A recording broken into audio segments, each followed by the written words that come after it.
With the help of confidential sources, huge quantity of government ration rice was recovered on a cargo truck bearing TR01P-1514. The police of Santir Bazar seized the cargo truck and took it to the police station.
According to the details of the incident, it was reported to the Santir Bazar police station on Sunday that there is some quantity of government ration rice in the cargo truck number TR01P-1514 at Santir Bazar, Samar Chowdhury Smriti Market.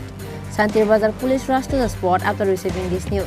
The police went to the spot and seized the car and took it to the police station for investigation. According to sources, the rice will be inspected tomorrow on Monday in the presence of the food department official. আমাদের কাছে একটা খবর গেছে যে এখানে একটা 704 গাড়িতে কিছু র রাইস আছে আর কি, যেগুলো মানে কম ফেয়ার প্রাইস শপের চাল বলে সন্দেহ করা হইতেছে। তো তার লাগি আমরা খবর পাই এখানে আসছি। To find out the actual incident, need to wait for till Monday. However, the people are worried. What if the food department officers and the police may bribe and manage this case before Monday? There is an excitement regarding the incident. Bureau Report, Chini Khorang.